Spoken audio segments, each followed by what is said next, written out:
Io adesso vorrei chiamare il dottor Davide Pozzobuono a parlare, ma prima di presentarlo Gianluca mi offre il gesto, visto che questa sera il mio ufficio soprattutto è quello di moderatore, per ricordare un piccolo episodio, anzi due.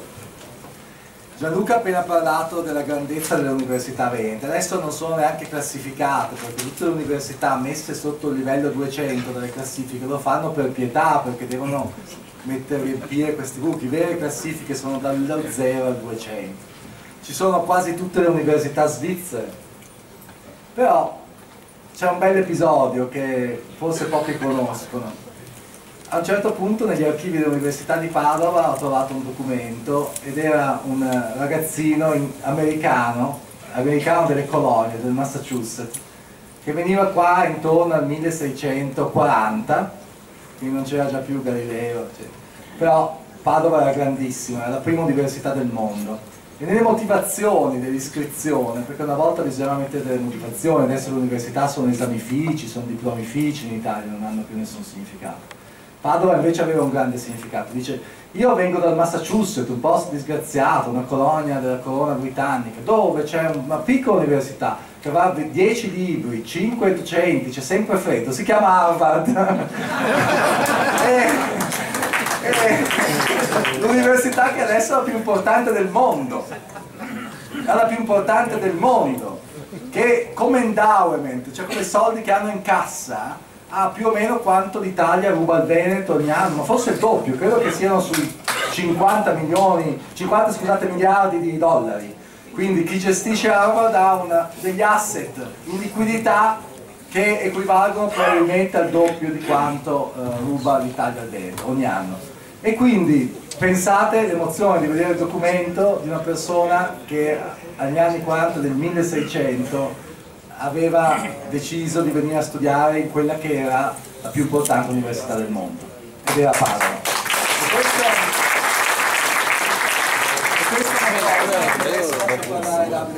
La seconda cosa, guardate che noi parliamo sempre della Serenissima, io sono uno storico della priorità moderna, quindi mi fermo con la fine della Serenissima nel mio campo di specializzazione. Ma c'è stato un altro episodio molto bello. Nel 1848 è rinata la Repubblica, è rinata con Daniele Manin, e i veneziani a 50 anni dalla fine della Serenissima la ricordavano ancora e hanno combattuto da soli, perché gli austriaci avevano isolato tutta la laguna per più di un anno, hanno resistito su un assedio, è stato un assedio a cui poi hanno dovuto capitolare. Manin ha preso la via dell'esilio e poi era disperato e quindi ha abbracciato l'idea di Cavour, perché ha detto forse è l'unico modo dell'Italia unita, ma altrimenti i veneziani hanno combattuto da soli, sono stati sotto assedio da soli per oltre un anno contro l'esercito dell'impero austriaco, che non era ancora diventato austro-ungarico, allora si chiamava solo impero austriaco. E questo è un bellissimo episodio. E questa è la seconda cosa, poi non dico più altro, scusa Davide, voglio presentare Davide Pozzobuono, 42 anni, trevigiano, quindi veneto anche lui, che è laureato in fisioterapia e esercita su Segana, dove è anche stato eletto come rappresentante nelle liste di indipendenza veneta con oltre il 10% dei consensi al Consiglio Comunale. E è una personalità, ha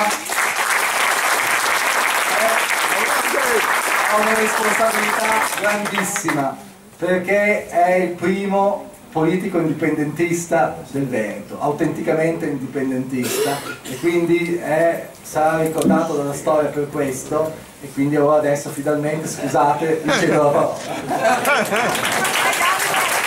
Grazie Paolo. Adesso mi ha emozionato, prima ero abbastanza tranquillo, chiedo scusa a chi non mi vede bene, cercherò di muovermi e di essere a disposizione di tutti, soprattutto perché non voglio perdere il contatto con voi, però adesso mi è messo in imbarazzo perché prima pensavo solo di dover fare una presentazione del movimento, adesso mi ha detto che andrò sui libri di scuola, sarò ricordato, avrò una piazza, una via, non pensavo di aver fatto una cosa così grande. Quindi, grazie per avermi reso consapevole della portata di quello che è stato fatto, ovviamente non da me da solo, ma dalla squadra che a Susegana mi ha sostenuto, da una squadra di persone che hanno lavorato per un obiettivo, ed è un obiettivo che credo accomuni tutti noi, o almeno lo chiedo, quanti di voi sono interessati al movimento Indipendenza Veneta? Quanti di voi sono interessati oggi ad avere un futuro migliore e a sbarazzarsi di qualcosa che non ci serve più? Fermi, vi devo contare.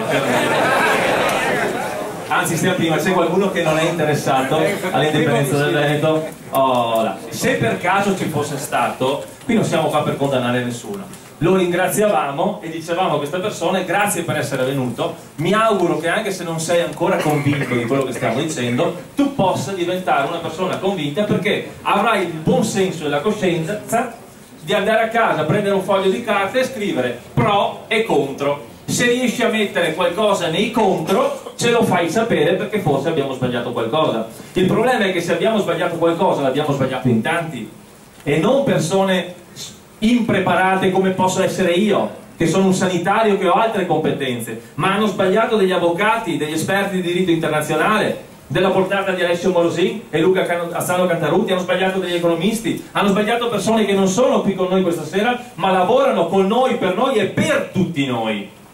Quindi non credo che nella colonna di incontro qualcuno riesca a mettere qualcosa, ma il dubbio è lecito. E assolutamente, ne sono convinto, alcuni di voi, ce l'hanno alcuni dei nostri soci, possono, ed è lecito che abbiano ancora dei dubbi, perché io personalmente, che sono qui a parlare per il Movimento di Indipendenza Veneta, assolutamente non ero convinto che la soluzione al declino dell'Italia fosse per forza l'indipendenza del Veneto. Paradossalmente non lo è nessuno qua dentro. Paradossalmente, nel senso che se l'Italia funziona, ma chi ce lo fa fare di fare l'indipendenza nel Veneto? Se l'Italia ha delle regole che vengono rispettate, se chi amministra sul nostro mandato l'Italia ci rispetta e svolge il compito per il quale è stato messo ad amministrarci, che senso ha stasera di venire qua invece di andare al cinema con le nostre famiglie o stare con i nostri figli? Mi sono chiesto, ma probabilmente chi oggi ha una tessera di Indipendenza Veneta nelle tasche, uno stemmino nella giacca, o è qua a lavorare gratuitamente per questo progetto, probabilmente ha messo le due colonne dei pro e i contro vicini e non ha trovato nessun contro all'indipendenza del Veneto.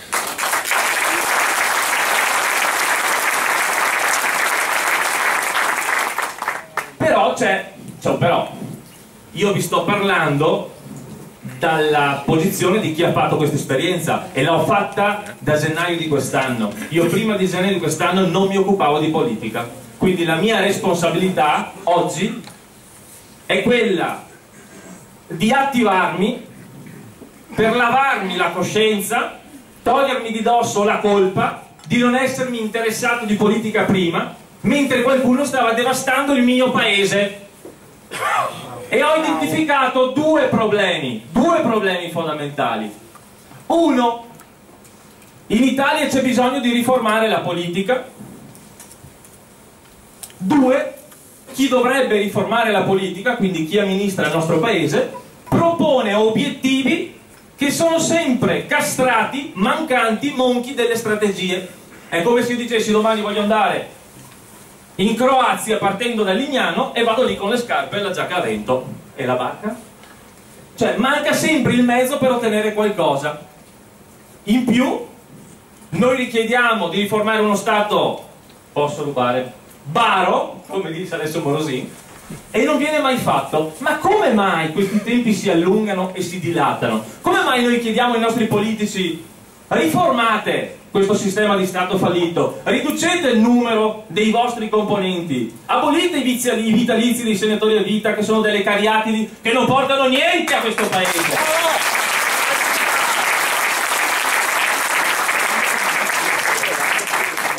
E invece cosa fa la politica per prendere tempo, per mantenere lo status quo, per non cambiare nulla, ma ci illudono di voler cambiare qualcosa? Ci propongono delle soluzioni.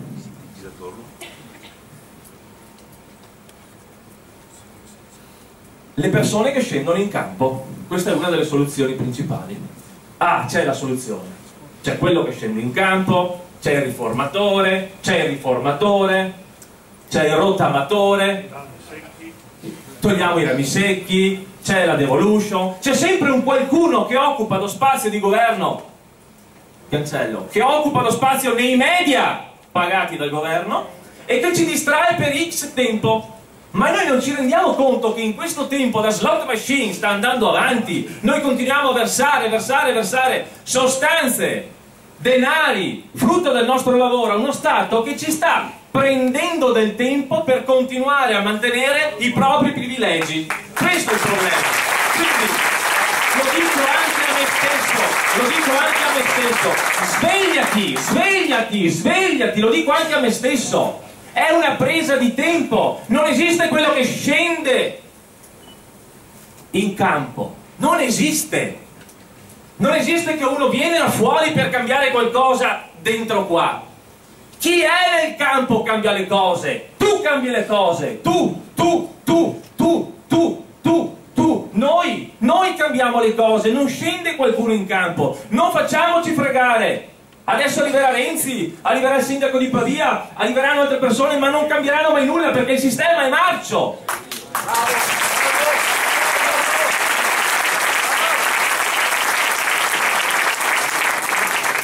E poi ci sono le strategie, mancano. Dobbiamo abbassare le tasse, dobbiamo risolvere il problema delle famiglie, dobbiamo dare occupazione ai giovani, dobbiamo spostare sta bandiera, dobbiamo aspirare da quell'aspirapolvere, il mio papà è rimasto chiuso nell'autolavaggio. Ma come? La domanda è come? Che non ce lo dicono mai come faranno a farlo queste cose. Quindi vedete che le due cose insieme si completano. Vi diamo dei giocattolini, dei burattini con i quali voi andrete al bar a confrontarvi, litigherete. Uno dirà no, è giusto così, no, è giusto colà, loro intanto prendono tempo, dopodiché vi diranno che faranno delle cose. E voi cosa fate? Ah, adesso vi vede se lo fa. E gli date altri 5 anni per farlo. Vi stanno fregando, amici. Ecco qual è il percorso che dovete fare. Io ho capito che il dubbio è normale, ce l'ho io, ce l'abbiamo sempre avuto per un sacco di cose, ma in questo caso vi chiedo col cuore, fate una riflessione pulita, non fatevi fregare. Domani accenderete la televisione e qualcuno vi dirà ah, parlo di indipendenza, tanto non si può fare. A me lo dicono tutti i giorni. In televisione, Telenuovo l'altro giorno, ma con tutto quello che hanno provato con l'autonomia, con la devolution, adesso arrivate voi, addirittura con l'indipendenza. Ma se non ce l'hanno fatta loro per avere delle briciole, volete farsela voi per avere il panettone intero? Ma ve l'ha spiegato prima il Presidente che non andiamo a Roma. Il percorso è difficile, perché dobbiamo essere uniti, ma questo è l'unico problema. Passato il problema dell'unità, noi possiamo ottenere quello che vogliamo, perché non andiamo a chiederlo. Allora, vi sfido una cosa, provate a dare la mano alla persona che avete a fianco. Dai, cosa ci vuole? Lo fate anche in chiesa, datevi la mano, zio Paolo.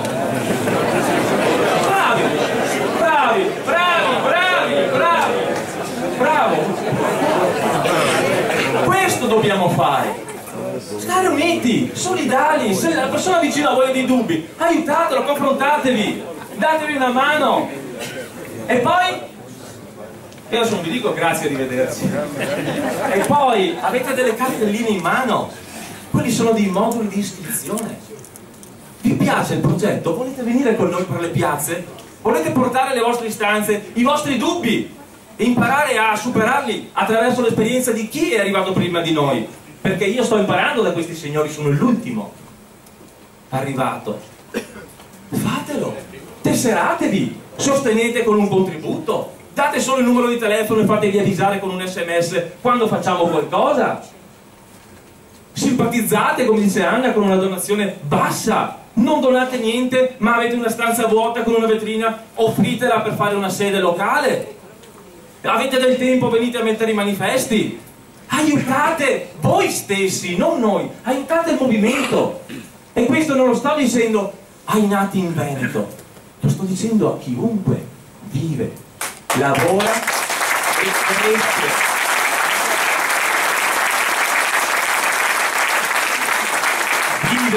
Lavora e cresce i propri figli in Veneto, che si chiami Mohamed, che si chiami Tony Bain, sono persone che hanno tutto il diritto di vedere riconosciuto il proprio sacrificio. Io ho degli amici extracomunitari, o del sud, tantissimi amici di Sicilia, perché mi piace da morire, che sono venuti qua a lavorare e dice: Davide, se sapevo me ne stavo in Sicilia, perché essere preso per le palle qua e essere preso per le palle là almeno era a casa mia. Quindi si sentono ancora più fregati, perché dopo essere stati presi in giro perché qui c'era il boom economico, qua si lavorava, qua si poteva realizzare qualcosa, si sono trovati fregati anche qua. Quindi io concludo in questo modo: mi è piaciuto vedervi dare la mano, perché è fondamentale che non siete qua a raccogliere dati sterili. È fondamentale che voi adesso, dopo l'intervento di Alessio Morosin, facciate delle domande e vi fugate dei dubbi, sapendo che comunque ve ne rimarranno, ma abbiamo un sito, potete informarvi, ma date il vostro contributo, anche semplicemente lasciando il vostro numero di telefono per essere contattati. Grazie, grazie, grazie.